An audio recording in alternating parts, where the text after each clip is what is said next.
প্রিয় ভাইরা আমার, আমাদের গ্রামের মসজিদে একটা তাবলিগ জামাত আছে, ৮০ বছর বয়স। ফজরের নামাজ পড়া বাসায় গেলাম, 10টার সময় আবার আসলাম মসজিদে কোনো একটা কারণে, গ্রামের মসজিদ। আইসা দেখলাম শীতের ভিতরে বারান্দায় পাটি বিছায়া রোদের তাপে শরীরটারে টাইট কইরা বৈশা বৈশা সূরা ইখলাস শিখতেছে। সূরা ইখলাস শিখতেছে বুড়া মানুষ। এখন সে প্রথমে পড়তেছে কুল হুয়াল্লাহু আহাদ। আমি বললাম, চাচা এমন ভাবে পড়েন যেন রবের আরশে গিয়া ধাক্কা লাগে। আপনি পড়েন কুল, কাফ দিয়ে পড়লে হবে না, কুল শব্দ করে পড়েন। এবার চাচাকে দেখলাম কুল উচ্চারণ করতে খবর হয়ে যায়, তাকায় দেখলাম চোখের কয়েক ফোঁটা পানি কোরআনের পৃষ্ঠার উপরে পড়া শুরু হয়ে গেছে। আল্লাহু আকবার। কেন কাঁদেন? জবাব দিল, আমি কাঁদি না, আল্লাহ রাব্বুল আলামিন এই কোরআনের বরকতে আমাকে সুস্থতার জিন্দেগি দান করছে। লক্ষ লক্ষ টাকা আমি নষ্ট করছি, চিকিৎসার পিছনে কোনো লাভ হয় নাই। আমার বাড়ি লৌহজং মুন্সিগঞ্জ, বেতকা বাজার। চিকিৎসকরা বলছে বেশি দিন বাঁচবেন না, ক্যান্সার হয়ে গেছে। আমি চিন্তা করলাম বুড়া বয়সে কোন মাদ্রাসায় আমারে কোরআন শিখাইবে? আর কবরের বাতি কোরআন, কবরের নূর কোরআন। আমি চোখ বন্ধ করলে বুঝতে পারি কবর বড় অন্ধকার। রাত্রিবেলা যখন একা একা ঘুমাই তখন টের পাই না জানি হয়তো আজরাইল চইলা আসছে। মৃত্যুর গন্ধ ঘ্রাণ আমার নাকে ভাসতেছে। আল্লাহু আকবার। সিদ্ধান্ত নিলাম তাবলিগ জামাত যাইতেছে, বুড়াগো জামাত, তাদের সাথে গিয়া ২-৪টা সূরা আমি শিখব। ডাক্তার বলছে মাত্র ৩ মাস বাঁচবো। আল্লাহর দয়ায় ২৬ বছর হয়ে গেছে, এখনো পর্যন্ত আমি মরি না। সুবহানাল্লাহ। বাইতে গিয়া বইয়ের গলা ধরা এখন সুবহানাল্লাহ। এটা কোরআনের বরকত। আল্লাহু আকবার বলেন। ওইরে ওরে সুবহানাল্লাহ। এটারে যত ভালোবাসি টাকা পয়সা অত বাড়ে, ইজ্জতও বাড়ে, সম্মানও বাড়ে, আবার মামলাও খাই। আমার নামে মামলা 2টা আছে আল্লাহর দয়ায়। আল্লাহু আকবার বলেন। শুধু জুমার দিন বলছিলাম জমিন যার আইন চলবে তার, পরের দিন অটো মামলা। এনএসআইয়ের সদস্য বলে, হুজুর কইলেন কি? এতদিন যা কইছেন ভালোই তো কইছেন, মোটামুটি ভালোই লাগছে বয়ান, আজকে এইটা কইলেন কি? আমি বললাম কেন? বলে জমিন যার আইন চলবে তার। এটা কেমন কথা? এটা তো আমার কথা না, এটা তো আল্লাহর কথা। আচ্ছা আপনি বলেন, আপনারা তো প্রশাসনে চাকরি করেন, পৃথিবীর কোন আইন, কোন তন্ত্র মন্ত্র দ্বারা বাংলার জমিনে শান্তি হয়েছে? হবে? একমাত্র শান্তি প্রতিষ্ঠিত হবে খেলাফতের মাধ্যমে, কোরআনের রাজ হওয়ার মাধ্যমে। সন্দেহ আছে? সন্দেহ করলে ঈমান থাকবে না। আমি খারাপ কিন্তু কোরআনের আইন খারাপ না। জায়গা মতো লাগাইতে পারে না বিদায় ভালো হয় না। মলম আছে, পাও আছে, কারণ ঘষেন গিয়া মাথায় তো কাজ হইবে কি? জায়গা মতো ঘষা লাগে। প্রিয় ভাইরা আমার, এগুলা হলো দুনিয়ার ফায়দা। এবার আসেন কোরআনের অন্যতম একটি সূরার নাম হলো সূরা মুলুক। আজকেও হাদিসে দেখলাম সূরা মুলুকের পাওয়ার। প্রতিদিন এশারের পরে সূরা মুলুক তেলাওয়াত করি। গাড়ির পিছনে লেখা রাখছি এশারের নামাজের পরে সূরা মুলুক পড়া লাগবে, নাহলে কবরে গেলে বাটাম ফাটা খাওয়া লাগবে। হ্যাঁ লিখে রাখছি। কেউ যদি সূরা মুলুক তেলাওয়াত করে, মা বোনেরা শুনে নেন, আল্লাহর হাবিব বলেন কবরের আযাব তার জন্য মাফ হয়ে যাবে। অন্ধকার কবরের ভিতরে নূরের বাতি জ্বালায় দিবে। সূরা মুলুক।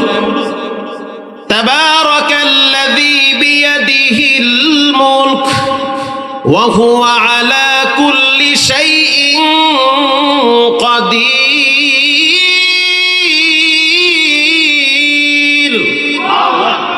মুলুক মানে রাজত্ব। বলেন সর্বভৌমত্বের মালিক কে?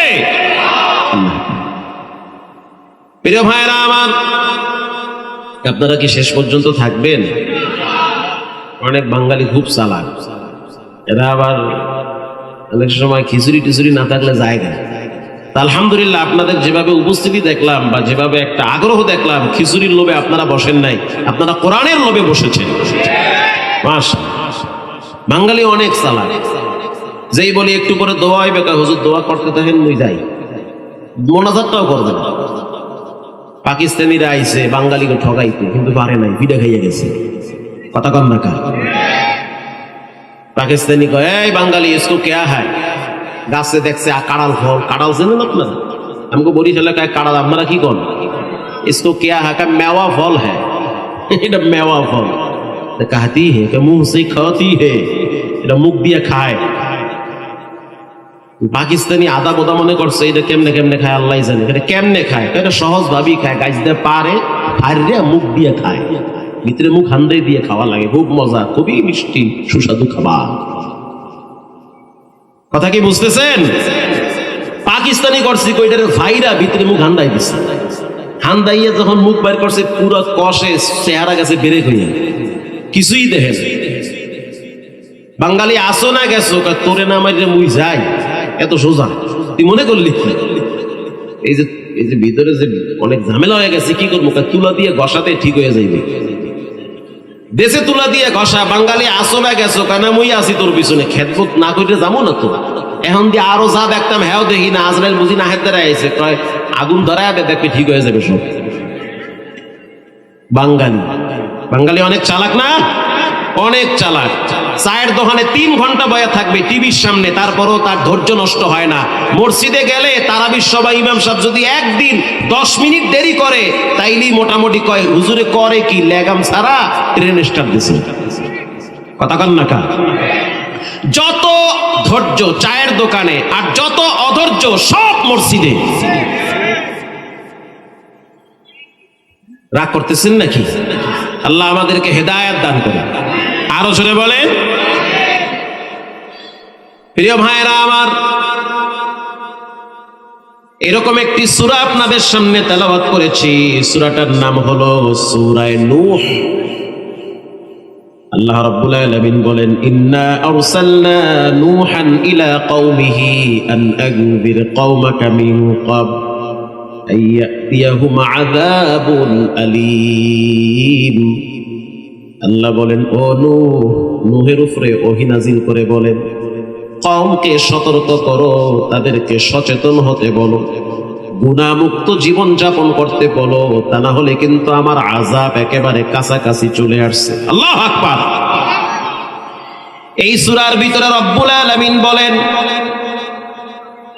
ফাকুলতু ইস্তাগফিরু রাব্বাকুম ইন্নাহু কানা গাফফারা। আল্লাহ বলেন, পৃথিবীর মানুষ তোমরা ইস্তেগফার করো, ক্ষমা চাও, তওবা করো। একজনের কাছে চিৎকার মেরে বলেন, তিনি হলেন কে? ইন্নাহু কানা গাফফারা, নিশ্চয় তিনি অতি দয়ালু, মেহেরবান, ক্ষমাশীল। তিনি বড় বড় বেঈমানদেরকেও ক্ষমা করেন, কাউকে পরোয়া করেন না। আল্লাহু আকবার বলেন। যুবক ভাইয়েরা, মুরব্বী বাবারা, জীবনে অনেক অপরাধ হয়েছে, অনেক রাত হয়ে গেছে। রাত যত গভীর হয় তওবার আলোচনা তত ভালো হয়। রাত যত গভীর হয় রবের রহমতের দরওয়াজা পরিষ্কার হয়ে যায়। রাত যত গভীর হয় রব বান্দারে মায়া করে ডাকতে থাকে, গুনাহ করেছ, পৃথিবীর মানুষ তোমারে তাড়ায়া দিতে পারে, আমি রব তোমারে তাড়ায়া দিব না। সংসারের জন্য 30 বছর পরিশ্রম করলা, একদিন যদি গ্যাঞ্জাম লাগে দেখবা মা আর বাচ্চা এক হয়ে যাবে, তুমি তাদের দুশমন হয়ে যাবা। আমার স্ত্রী মাঝে মাঝে বলে, আপনার বেল নাই কেন? তাই 3টা আমার দলে। আল্লাহু আকবার বলেন। মাঝে মাঝে আমার মা আমার বাপেরে বলে, বেশি কথা কইবেন না, ওলামাইয়া যা আছে সব কিন্তু আমার পক্ষে আছে। তাহলে চিন্তা করেন, স্বার্থে আঘাত লাগলে এক সময় দেখবেন আপনার ঘরে আপনারই মূল্য থাকবে না। কথা কম না কেন? 40 বছরের সংসার ভেঙে যায়, গতকালকের হাসি আজকের হাসি নাই, অন্ধকার চেহারা নিয়ে ঘর থেকে বের হয়। এজন্য রব বলেছেন সব দরওয়াজা বন্ধ হতে পারে, বান্দারে একটা দরওয়াজা খোলা আছে, চিৎকার মেরে বলেন সেই দরওয়াজার মালিকের নাম কি? সে তাড়ায় দিবে না, সে তাড়ায় দেওয়ার মালিক না, বরং তার কাছে চাইলে খুশি, তার কাছে না চাইলে বড় বেজার হয়। আল্লাহ রাব্বুল আলামিন বলেন ফাকুল তুস্তাগফিরু রাব্বাকুম, ইস্তিগফার করো, তওবা করো। হাদিস শরীফে আছে মাল্লাজিমাল ইস্তিগফার, ইস্তিগফার জিহ্বার সাথে লাগাইয়া নাও, তিনটা লাভ হবে। এক নম্বরে দুশ্চিন্তা দূর হয়ে যাবে, দুই নম্বরে যখন যা লাগবে রব্বুল আলামিন আসমান থেকে ফয়সালা করে দিবে, তিন নম্বরে এমন জায়গা থেকে রিজিক দিবে বান্দা তুমি কল্পনাই করতে পারবা না। হে যুবক, তোমার মুখে কত গানের আওয়াজ, হে যুবতী নারী সাবধান, নারী হও পুরুষ হও শুনে নাও, আজকের বয়ানের মূল সাবজেক্ট হলো ইস্তিগফার, তওবা। যে যত ইস্তিগফার করে, ক্ষমা চায়, রবের দরওয়াজা তার জন্য তত খোলা থাকে। বিখ্যাত ইমাম আহমদ ইবনে হাম্বল রাহমাতুল্লাহি আলাইহি একটা হাদিস সংগ্রহ করার জন্য নিজ গ্রাম থেকে দামেস্কে যাচ্ছে, যেতে অনেক সময় লাগে, গন্তব্যে পৌঁছাতে প্রায় কয়েক রাত লাগবে। এই রাত্রের সময়, রাত্রের টাইম গুলা সে কোথায় থাকবে? চিন্তা করলো যেহেতু মাগরিবের সময় হয়ে গেছে, রাত্রিবেলা মসজিদে কাটায় দিব, সকালে আবার গন্তব্যে রওনা হব। আল্লাহু আকবার বলেন। ইমাম আহমদ ইবনে হাম্বল এবার ঘর থেকে বেরিয়ে কিছু দূর যেতে না যেতে সন্ধ্যা হয়ে গেছে। আশ্রয় নেওয়ার জন্য একটা মসজিদে অবস্থান করেছে। মাগরিব পড়ল, করার পরে খাদেম রে বলল, খাদেম, আল্লাহর ঘর সবার জন্য উন্মুক্ত, আমি একজন মুসাফির মানুষ, আসছি অনেক দূর থেকে, যাব অনেক দূরে, আজকে রাত্রটা থাকার জন্য আমি মসজিদে আশ্রয় নিতে চাই। খাদেম বলল, তালা মাইরা দিমু, তাড়াতাড়ি বাইতে যান, এখানে থাকার জায়গা না। কারণ যে যারে চিনে সে তারে মানে, কথা পান না, যে যারে চিনে না সে তারে মানে না। আমাকে কুয়াকাটা একজন নতুন এসপি হইছে, এসপি সাহেব টাকরা নওজোয়ান যুবক, বাড়ি হয়েছে দোকাশিপাড়া, চাবলির পরে। তো সকালবেলা কুয়াকাটা সাগরের পারে মাছ কিনতে গেছে। মাছ চিনেন? মাছ আপনারা কি কন? ও মাছই কন। তো সাগরের মাছ, মজার মাছ। এমন করছে কি, মাছ কিনতে গেছে, সিভিলে গেছে, এ তো গ্রামের ফোলা। মাছ কিনতে গিয়া খাড়ায় খাড়ায় দাম করতে আছে, আর এক পাইকার আইয়া হারে ধাক্কা মেরে হালাই দিছে। ধাক্কা মেরে যখন হারাইছে, আর এক দোকানদারে দেখে চিনছে যে এসপি স্যার। স্যার কিছু লাগবে? যেই হনছে স্যার, যে ধাক্কা মারছে, কয় কে ডাক? SP sir. ওরে আব্বা, ওই মারছে দৌড়, কারণ চিনে নাই তো। যদি চিনতো তাহলে দূর থেকে 13 বার সেলুট দিত। কথা কন না কা? খাদেম চিনে নাই যে ইনি হলেন যুগশ্রেষ্ঠ মুহাদ্দিস। খাদেম বলল, থাকার জায়গা মসজিদ না, থাকার জায়গা ঘর। ইমাম আহমদ ইবনে হাম্বল বলল, আমার তো ঘর বাড়ি এখানে নাই, কার বাড়িতে থাকবো? আল্লাহর ঘর মসজিদে যদি রাতটা কাটাইতে পারতাম, সকালবেলা গন্তব্যে রওনা হইতাম। খাদেম থেকে যখন বেট আওয়াজ পাইল, ইমাম আহমদ ইবনে হাম্বল নামাজ পড়ে চলে গেল। ইশারের সময় আর এক মসজিদে গেল, খাদেমকে বলল, রাতটা মসজিদে কাটাইতে চাই। এলাও হবে না, চলে যাও, আমি চাকরি করি, চাকরি থাকবে না আমার। ইমাম আহমদ ইবনে হাম্বল, তিনি হাডামগিরি দেখান নাই, পরিচয় দেয় নাই যে আমি আহমদ ইবনে হাম্বল। যদি খাদেম চিনতো ইনি হলেন যুগশ্রেষ্ঠ আলেম, ওনার জুতা ঠিক করার জন্য লক্ষ লক্ষ মানুষ দাঁড়ায় থাকে সিরিয়ালে, তাহলে খাদেম তারে মাথায় নিয়ে ঘরে খাটে শোয়ায় রাখতো। এবার তিনি ইশারের নামাজ পড়ে আবার তিনি হাঁটা শুরু করল। কিছু দূর যাওয়ার পরে তাকায় দেখলো অনেক দূর থেকে চুলায় আগুন জ্বলে। চুলায় যখন আগুন জ্বলতে দেখলো, মনে করলো হয়তো ওখানে কোনো মানুষ আছে। ইয়া দেখলো অনেক বড় একটা চুলা, চুলার উপর একটা তাওয়া দেওয়া, আর একজন যুবক দাঁড়ায় দাঁড়ায় রুটি বেলতেছে। রুটিটা অনেক বড় হচ্ছে, তাওয়ায় দিতেছে, গরম হইতেছে, কাস্টমার আসতেছে, তাদেরকে খাওয়াইতেছে। ইমাম আহমদ ইবনে হাম্বল যুবকের কিনারায় গেল, গিয়ে সালাম দিল, আসসালামু আলাইকুম ইয়া আখি। ও যুবক, তোমার উপরে একজনের পক্ষ থেকে রহমত বর্ষণ হোক। তিনি হলেন কে? ইমাম আহমদ ইবনে হাম্বলের সালামের উত্তর নিল। যুবক প্রশ্ন করল, কে আপনি? বলে, আমি একজন মুসলমান, আমার গন্তব্য হলো দামেস্কে। আমি আসছি অনেক দূর থেকে, যেতে হবে গন্তব্যে। আজকের রাত্রটা যদি আমি তোমার চুলার কিনারায় কাটায় দেই তাহলে কি তোমার কষ্ট হবে? যুবক বলল, আপনি একজন মুসলমান, আমি একজন মুসলমান। আল মুসলিমু আখুল মুসলিম, এক মুসলমান আর এক মুসলমানের ভাই। আসতে বলবেন না, জোরে বলেন। অতএব আপনি আমার চুলার কিনারায় কেন থাকবেন? আমার পিছনে রুম আছে, তোষক আছে, কম্বল আছে, আরামে ঘুমান। ফজরের টাইমে আমি আপনাকে নামাজের জন্য ডেকে দিব। আর যদি আপনার খিদা লাগে, দুধের গেলাস আছে, দুধ খান। খাসির গোস্ত আছে, রুটি আছে, খাইতে থাকেন। ও মাওলানা সাহেব। ইমাম আহমদ ইবনে হাম্বল রবের দরবারে শুকরিয়া আদায় করে বলে, মালিক, তোমার কি দয়া, তোমার কি কুদরত, তোমার কি লীলা খেলা। দুই মসজিদে ধাক্কা খাওয়াইলা, রুটিওয়ালার দোকানের কিনারায় তুমি দুধও খাওয়াও, রুটিও খাওয়াও, গোস্ত খাওয়াও। আল্লাহু আকবার, জোরে বলে। কাদেরে কুদরত দারি বরকামাল, আনতা রব্বি আনতা হাসবি জুল জালাল। 18 সালে হজে গেছি, গিয়ে দেখি একজন রিকশাওয়ালা লাব্বাইকের আওয়াজ দেয়। আমি একা দেখি নাই, 30 জন আলেম দেখছে তারে। তাও আবার কেরানীগঞ্জে রিকশা চালায়। দেখাই চিনা ফেলাইছি, কারণ লম্বা জুব্বা গায়ে দিয়া রিকশা চালায়, আনকমন ব্যক্তি। কিন্তু তার চেহারার ভিতরে কপালে সিজদার চিহ্ন লেগে আছে। তাওয়াফের সময় প্রশ্ন করা হইল, রিকশাওয়ালা ভাই, হজ করার জন্য মক্কায় আসছেন, কেমনে আসছেন, টাকা পাইছেন কোথায়? সে বলল, হুজুর, আমি তো দুর্বল, আমার মাওলা তো আর দুর্বল না।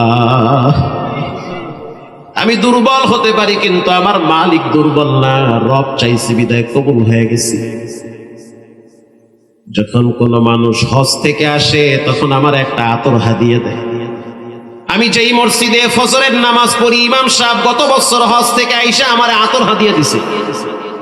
ওই আতরটা আমি প্রতিদিন শুধুমাত্র মুখটা ডইলা শরীরে লাগাই। যেই রাস্তা দিয়ে চলি, সেই রাস্তার মানুষ বলে, বাইতুল্লাহর ঘিরান তোমার শরীর থেকে পাওয়া যায়। ঘটনাক্রমে একদিন এক শিল্পপতি আমার রিকশায় উঠছে, নামাজিওয়ালা, টাকাওয়ালা শিল্পপতি। হাউজিং এ ঢুকবে, তার গাড়ির চাকা হাউজিং এ ঢুকলে চাকা নষ্ট হয়ে যাবে কাদায়। ল্যান্ড ক্রুজার দামি গাড়ি, কোটি টাকার গাড়ি রাস্তায় রাইখা বলতে আছে, কোন রিকশাওয়ালা হাউজিং এ ঢুকবা? আমি বললাম, স্যার, আমি ঢুকবো, গরিব মানুষ, আমার কাজ হলো মানুষকে হাউজিং এ ঢুকানো। আচ্ছা ঠিক আছে, তাহলে আমাকে নিয়ে যাও, কত দেওয়া লাগবে? বলে, আপনার ইনসাফ, যা মনে চায় দেন। না, আমি ইনসাফ বেইনসাফি অত বুঝি না, দরদাম কইরা রিকশায় উড়া লাগবে। স্যার, আপনি যদি 1 টাকাও না দেন রাগ করবো না, আপনার চেহারা দেইখা বড় মায়া লাগছে। কিছু মানুষ আছে চেহারা দেখলেই তো মায়া লাগে। কথা কন না, আপনি উঠেন, 200 দিলে হবে। আমি তো মনে করছি 150 দিবেন, দেন 200, অসুবিধা নাই। রিকশায় উঠলো, ভিতরে নিয়ে গেলাম। সোনবন প্রাচীর দেওয়া ছোট ছোট প্লট, হাউজিং এর ভিতরে জায়গা দেখতে আসছে। জোহরের নামাজের সময় হয়ে গেছে, সেও নামাজে ঢুকলো, আমিও ঢুকলাম। যদিও শিল্পপতি, কিন্তু দিনদার, নামাজিওয়ালা, আল্লাহওয়ালা মানুষ। নামাজ শেষ হওয়ার পরে বের হইলাম। বের হওয়ার পরে আমি তার হাতের ভিতরে বললাম, স্যার, একটু আতর লাগায় দেই। কয়, দেও লাগায়া। যখন আমি তারে আতর লাগায় দিছি, সে বলল, আতরটা বড় চমৎকার, অত্যন্ত সুন্দর সুঘ্রাণ। তখন আমি বললাম, স্যার আমগো মহল্লার ইমাম সাহেব ফজরের টাইমে হজ থেকে আইসা আমারে হাদিয়া দিছে, এই জন্য আমি প্রায় দিনে আতরটা লাগাই, বড় মায়া লাগে। কিন্তু আমার মনে চায় আল্লাহ যদি এই গরিবের একবার মক্কায় নিত, কাবা ঘরের গিলাপটা ধইরা বলতাম, মালিক দুনিয়ায় গরিব বানাইছেন, আফসোস নাই,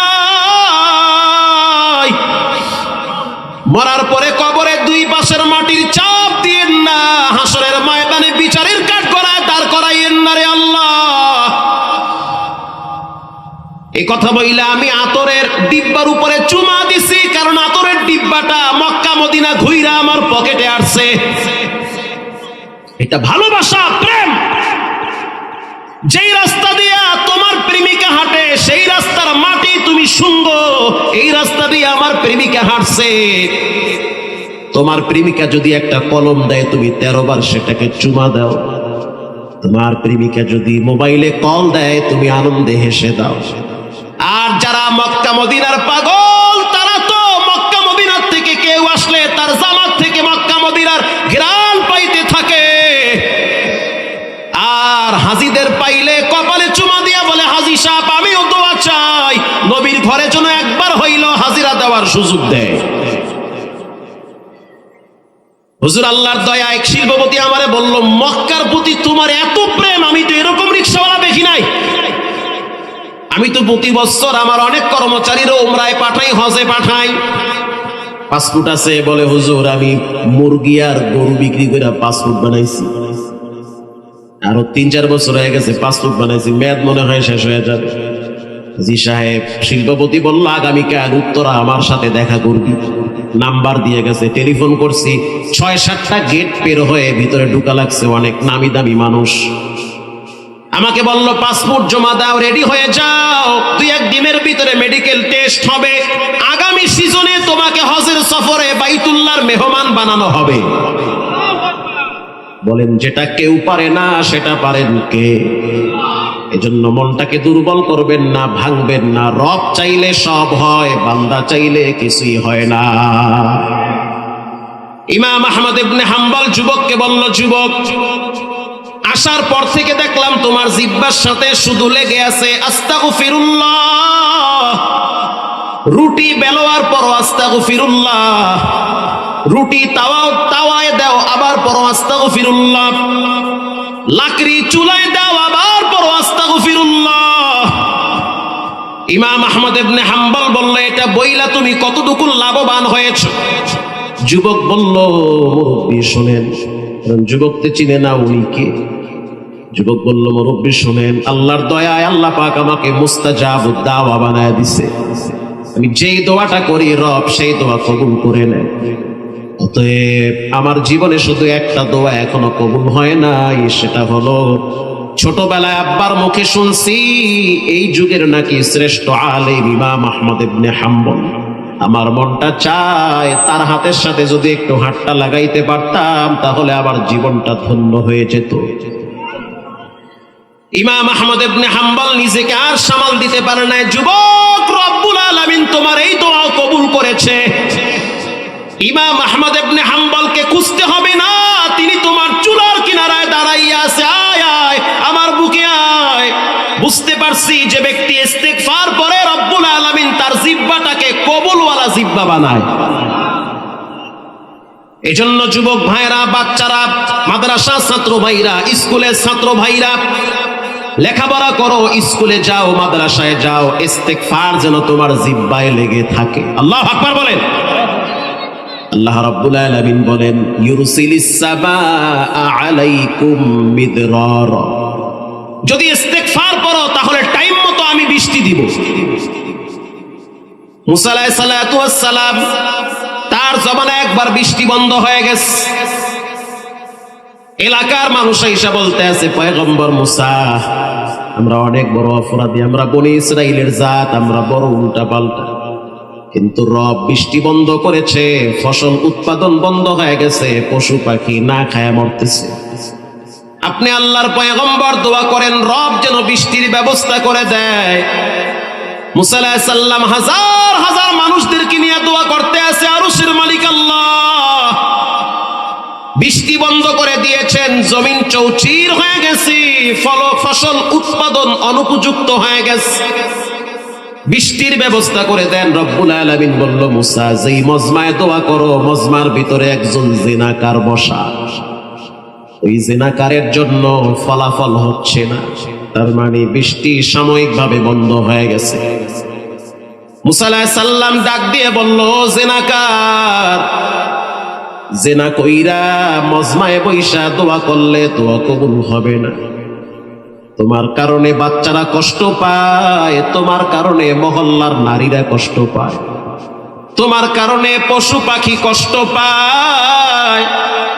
আমরা হাজার হাজার মানুষ একত্রিত হইয়া দোয়া করতেছি, আর তোমার জিনার কারণে রব্বুল আলামিন বৃষ্টিটারে আটকায় রাখছে, দিতেছে না। চইলা যাও, আমাদেরকে বৃষ্টির ব্যবস্থা করো। আল্লাহু আকবার। যুবক এবার ওখান থেকে উঠে না। জিনাকার যিনি জিনা করেছে তিনি তো ওখান থেকে আর লড়ে না। লক্ষ লক্ষ মানুষের মাঝখান দিয়ে সে গেলে তো সবাই দেখবে, চুপচাপ বসে আছে। মুসা আলাইহিস সালাম আবার বলল, কিরে যুবক, কেন যাও না? যদি না যাও, আল্লাহর কাছ থেকে নাম যাই না, এখান থেকে উঠায়া দিব। এবার জিনাকার মাথায় রুমাল পেঁচাইয়া চোখের পানি ছেড়ে দিয়া চিৎকার মেরে বলল, আরশের মালিক আল্লাহ, আপনি জানেন আমি জিনা করছি, পাপ করে করে আমি আমার জীবনটারে নাপাক বানাইছি। যদি আমি এখান থেকে উঠা যাই, তাহলে সবাই বলবে আমি হলাম জিনাকার যুবক, আর আমার ঘরের মানুষগুলা আমারে মনে করবে আমি অনেক খারাপ। মানুষের সামনে লজ্জা দিয়েন না রে আল্লাহ। এই সমাজে আল্লাহ ইচ্ছে করলে কত মানুষকে বেইজ্জতি করতে পারে, শুধুমাত্র আল্লাহর নাম রহমান, এই উসিলায় আল্লাহ পাক তাদেরকে মাফ করে দেয়। যুবক যখন চোখের পানি ছেড়ে রবের দরবারে কান্না শুরু করলো, হাদিসে আসছে, মান বাকা মিন খাশিয়াতিল্লাহ হারামাল্লাহু তিলকাল আইনা আলান নার। বান্দা যখন চোখের পানি ছেড়ে কাঁদে, চোখের পানির এত দাম, চোখের পানিটা নাকির ডগায় আসার আগেই বান্দার সব গুনাহ আল্লাহ মাফ করে দেয়। ওই যুবক চোখের পানি ছেড়ে জিহ্বা লড়ায় বলতে আছে, আস্তাগফিরুল্লাহ, আল্লাহ আমি আপনার কাছে ক্ষমা চাই, মাপ চাই, গুনাহ করছি, জিনার মজা নিছি। যখন চোখের পানি ছেড়ে কান্না শুরু করলো, মুসা আলাইহিস সালাম তাকায়া দেখলো মিশরের আকাশটা মেঘাচ্ছন্ন হয়ে গেছে।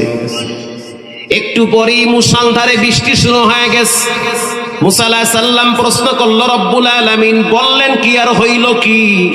আল্লাহ বলল, মুসা, যার জন্য আমি বৃষ্টি বন্ধ রাখছি, তার জন্য আমি বৃষ্টি বর্ষণ করছি, কারণ তার তওবার চোখের পানি আর ইস্তিগফারের কারণে আমার কুদরতি অন্তরে জোশ মারছে।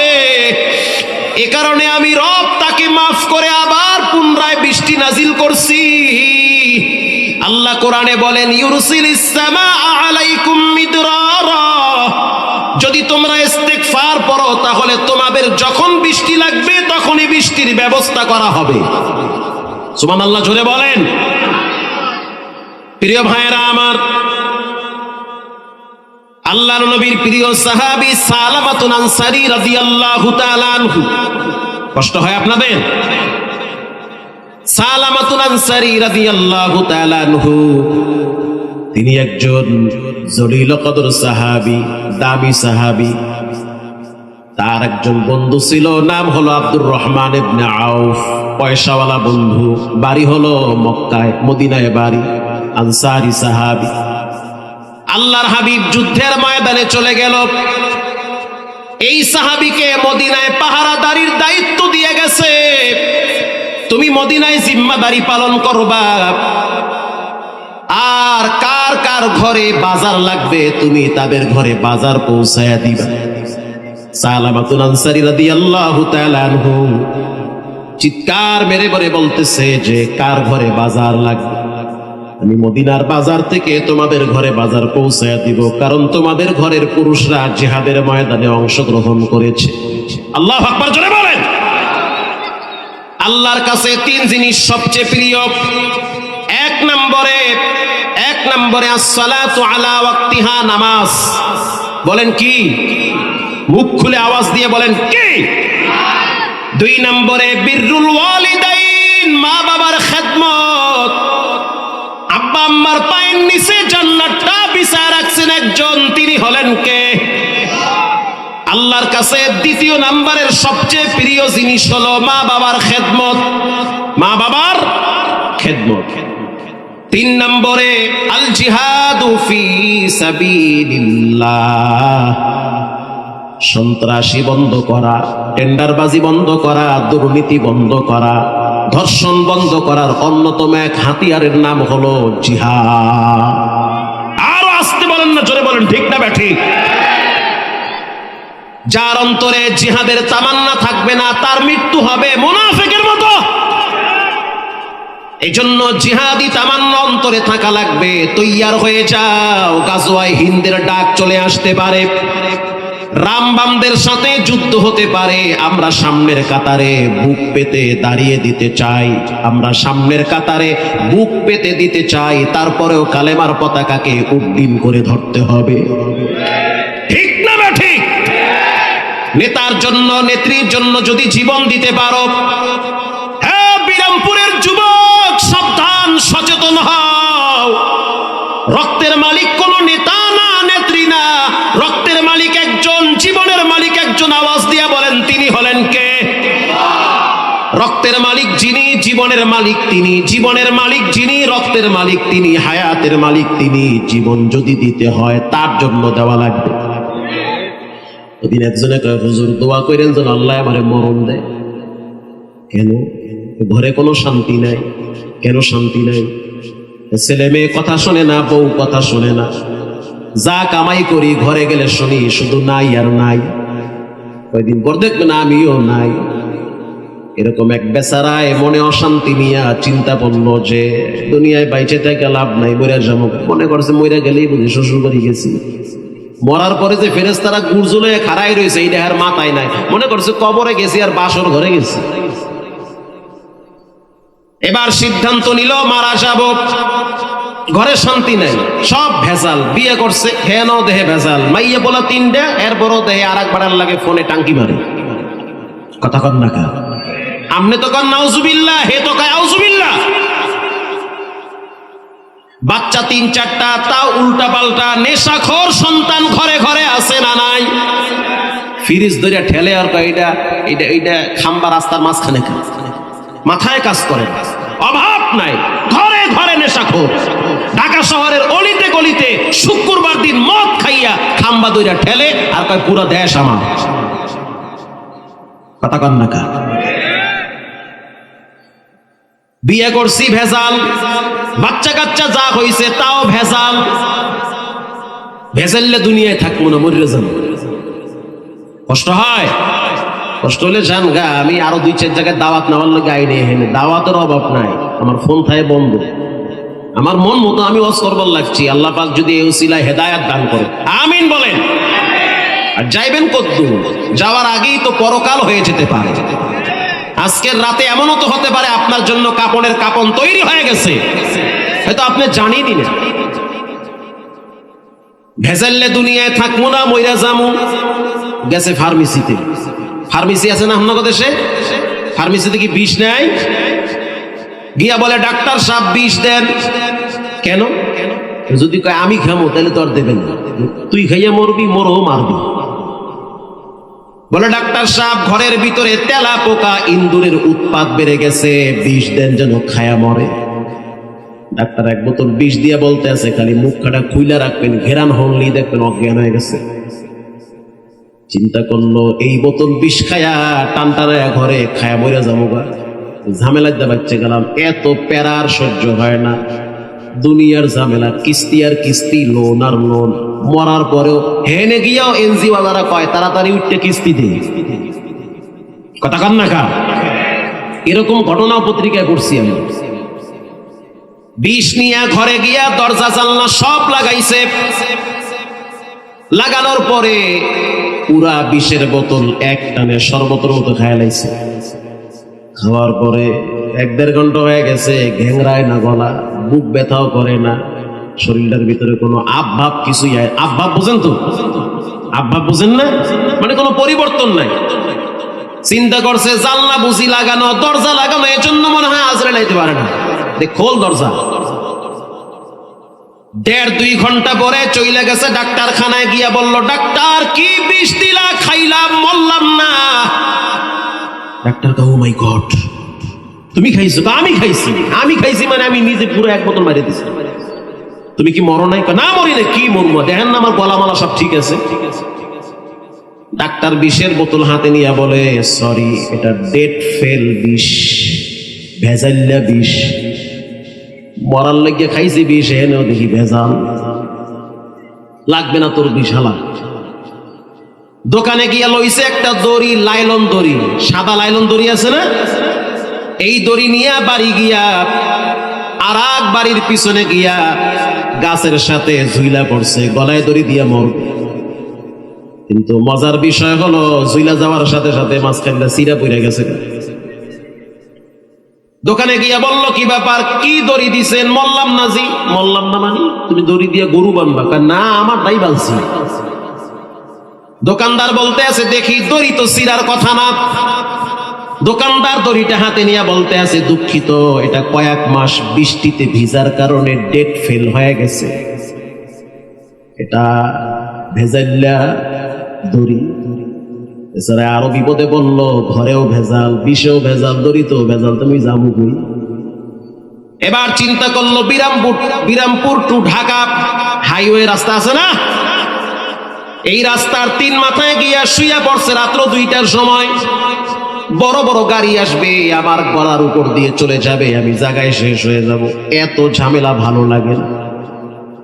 বাংলাদেশের মানুষ কি আত্মহত্যা করে মরে না? মরে না? রাত্র 3টা বাজছে, কোনো গাড়ি নাই, এটা সাইকেলের চাকাও নাই। পুলিশ আইসা বলতে আছে, কি ব্যাপার, তুমি এখানে কেন? বলে, স্যার, আমি ভেজাল্লে দুনিয়ায় থাকবো না, সংসারে শান্তি নেই, কিস্তি জি, মাইয়া বলায় জ্বালায়, বউ জ্বালায়, যাবো কই আমি? পুলিশে বলতে আছে, বাবাজি টের পান নাই, 3-4 দিন একটানা হরতাল, একটা ভ্যানের চাকাও চলবে না। আরে আল্লাহ যদি চায় সবই হয়, আল্লাহ না চাইলে কিছুই হয় না।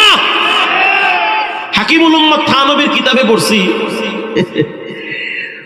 ওলায় মায়ের লাগে রাগ হইছে যে আমি ভাত খামু না, দেখি আল্লাহ কেমনে খাবে। আচ্ছা ঠিক আছে, খাবি না? না খামু না।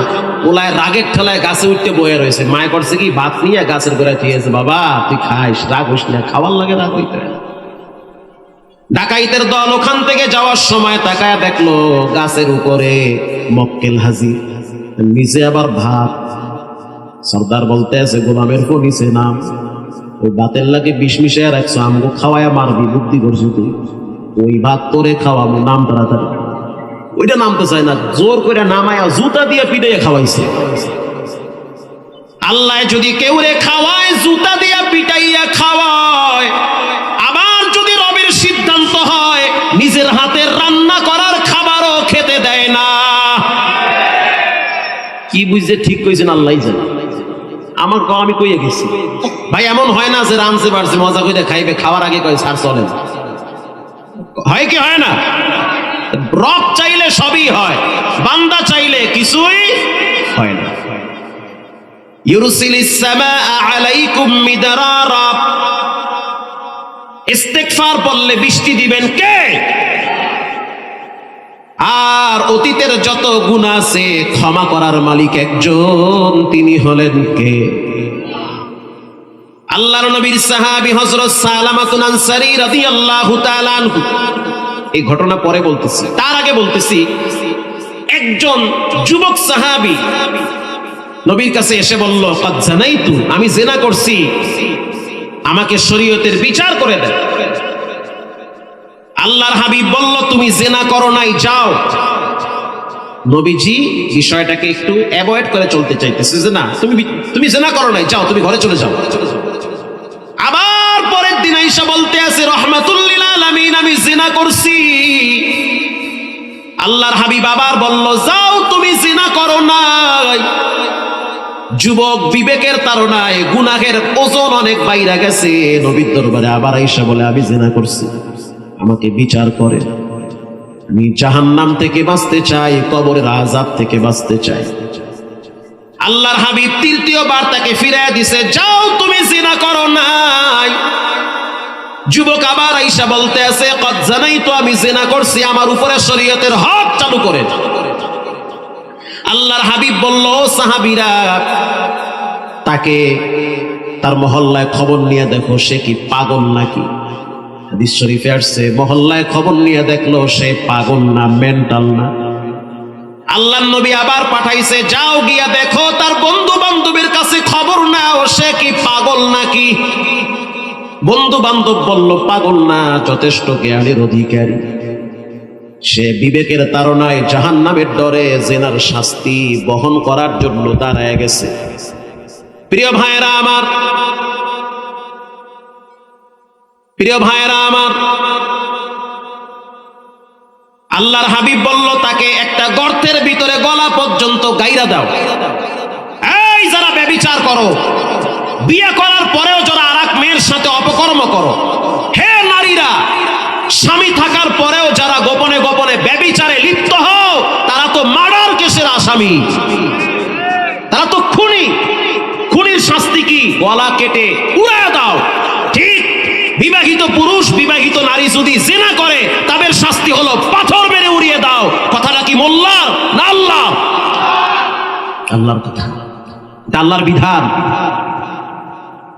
প্রিয় ভাইরা আমার, এবার সাহাবীকে গলা পর্যন্ত গাড়লো, যুবকরে গাড়ার পরে পাথর মেরে হত্যা করল। আল্লাহ জাহান্নামের আগুন থেকে তাকে পবিত্র করে দিল। আল্লাহু আকবার বলেন। পরের দিন একজন মহিলা আয়েশা বলতে আছে, তাহহিরনি। আল্লাহু আকবার বলেন।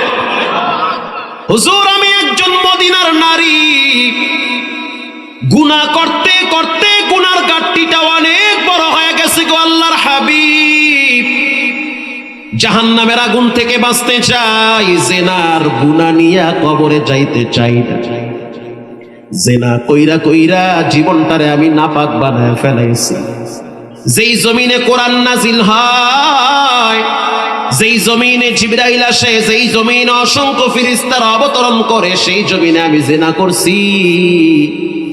আল্লাহর পক্ষ থেকে যেই শরীয়তের বিধান আছে রজম, সেটা আপনি আমার উপরে প্রয়োগ করেন। আল্লাহর হাবিব বলল, চলে যাও, ঘরে গিয়া দোয়া কালাম পড়ো, ইস্তেগফার পড়ো। আল্লাহু আকবার বলেন।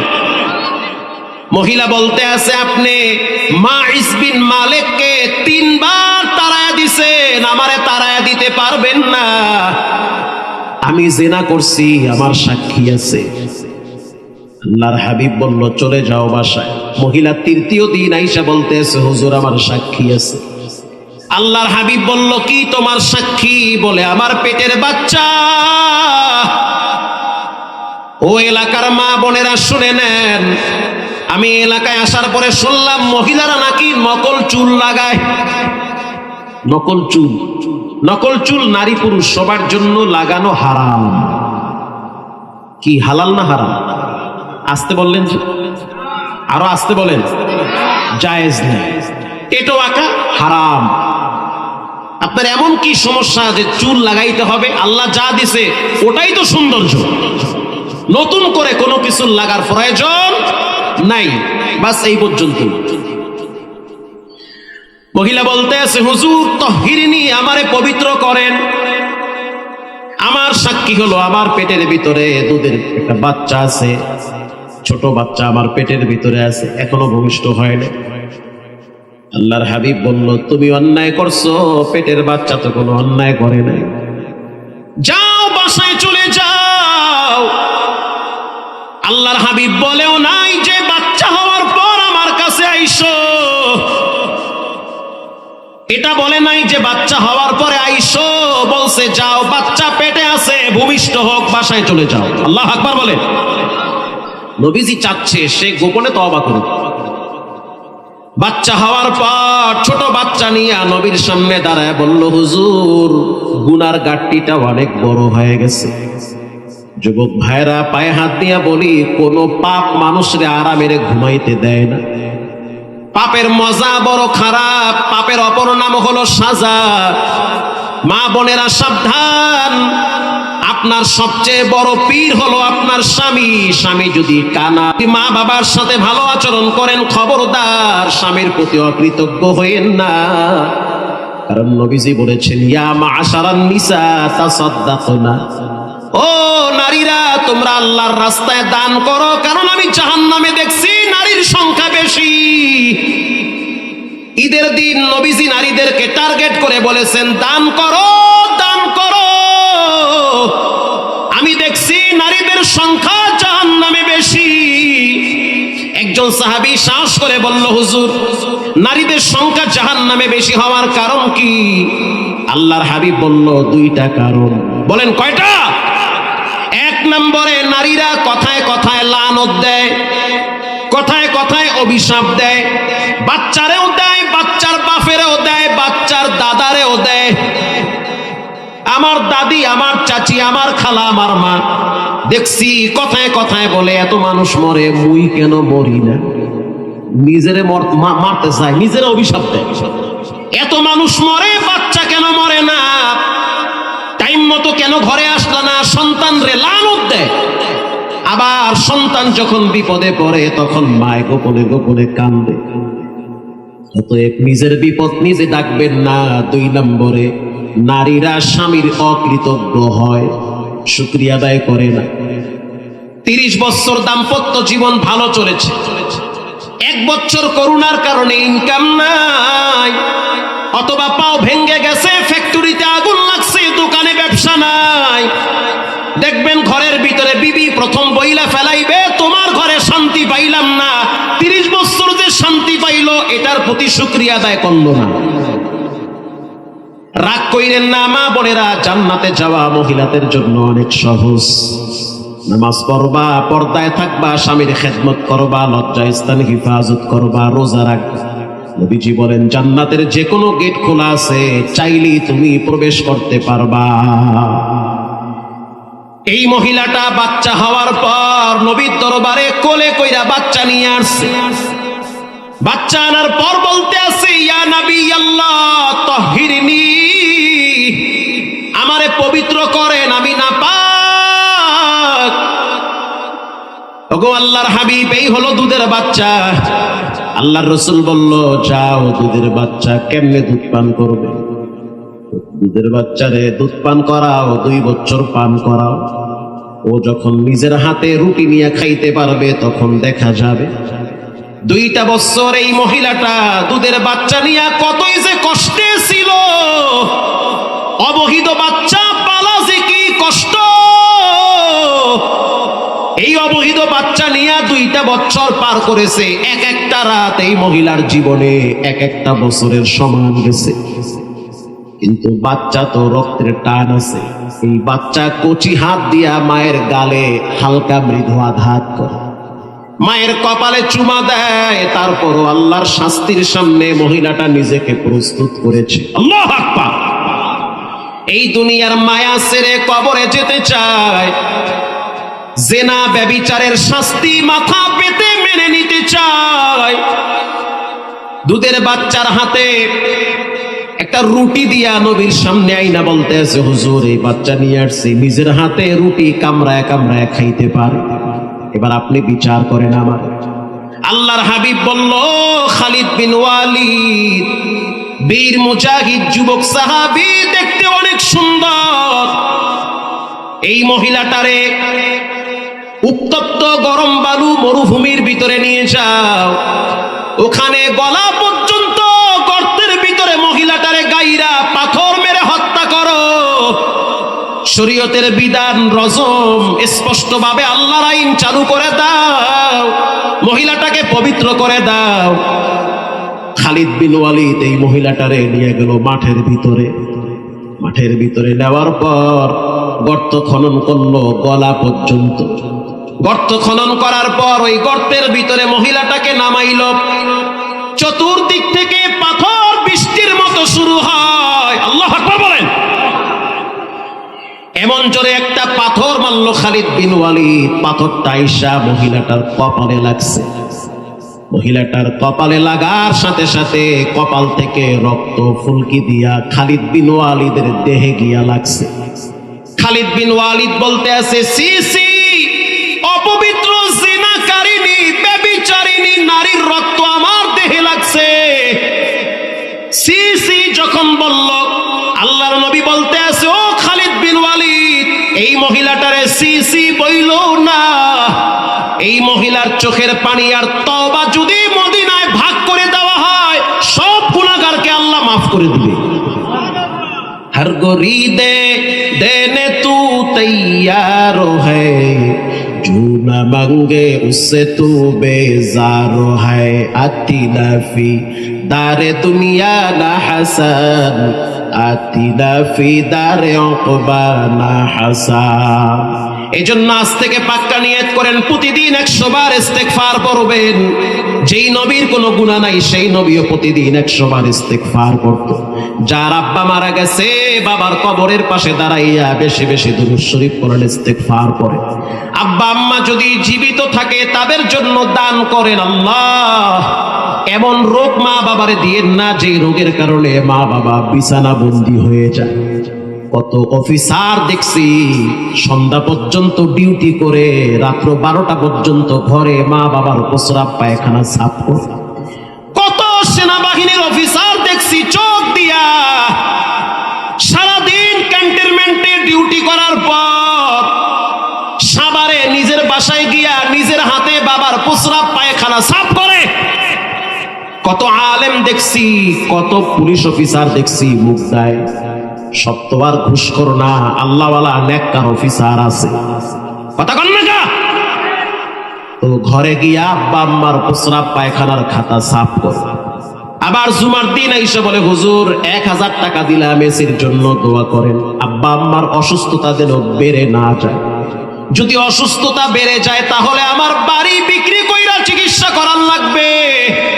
আমি বললাম, লেখানেন as-সাদাকাতু তারুদ্দুল বালা। নবীজি বলেছেন, যে দান করে রব্বুল আলামিন তার মাথার উপরে ঝুলন্ত বিপদ দূর করে দেয়। এই প্যান্ডেলের ভিতরে অসংখ্য এতিম মায়ের সন্তান আছেন। আমি প্রথমে 20 জন মায়ের সন্তান চাই, দিল থেকে দোয়া হবে। উঠবেন না? হুজুর আমি 1000 টাকা মা বাবার জন্য মাদ্রাসায় দান করব। 1000 টাকা। প্রথম 5 জন হাত তুলেন তো।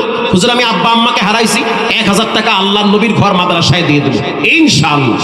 1 2 3। ঠকবেন না আপনি, লেখেন ঠকবেন না আপনি, আপনি খাতা কলমে লেখেন, ঠকবেন না আপনি। আমিও ঠকি নাই কোনোদিন, আপনিও ঠকবেন না। আব্বা আম্মার পিছনে ব্যয় করে। 1 2 3। এই উঠবেন না ভাই, এই যে 1.5-2 ঘন্টা ওয়াজ করলাম, একটা লোক উঠলো না। যেই কইলাম কিছু দেন, এই শুরু হয়ে গেছে। 1 2 3 4 5 6 7 8 9। লেখেন, খাতা কলম মাঝখানে পাঠান, লেখায় ফেলান। ওই যে পিছনে এক ভাই, মারহাবা। দান করে কখনোই মন খারাপ করবেন না। 1000 টাকা তো মুসাফির মানুষ চাইছি, চোখ বন্ধ করে হাসি মুখে দিয়া দেন। আল্লাহু আকবার বলেন। ঠকবেন না ইনশাআল্লাহ, দিয়া দেন ইনশাআল্লাহ, ঠকবেন না। আমি ঈদের পরে 7 লাখ টাকা গ্রামে একটা মসজিদের জন্য নিচে টাইসি দিয়ে দিছি, ঠকি নাই। আল্লাহ আরেক জায়গা থেকে মোহাম্মদপুর ঢাকায় মাদ্রাসার 1 তলার ছাদ আমেরিকা প্রবাসী বলল আমি একাই দিয়ে দিব। ওখানে ঢালছি 7 লাখ, এখানে পাইছি 56 লাখ। ঠকি নাই ইনশাআল্লাহ। দানে কেউ ঠগে না। যদি দান করার পরে কেউ ঠগে, বুঝতে হবে যে এটা মিথ্যা কথা বলেছে। কোনোদিন শুনি নাই দানে মানুষ ঠকে যায়। কে আছেন 1000 টাকা দিবেন? একটু হাত তুলে আমাকে দেখান তো। হুজুর আমি আব্বা। ওই যে একজন, মারহাবা। আল্লাহু আকবার বলেন। ওই যে পিছনে আরেক ভাই 1000 টাকা। আয় আল্লাহ কবুল। মাঝখানে খাতা কলম চান, এরকম নাম লিখে কুলাইতে পারবেন না। খাতা কলম চান, লেখেন।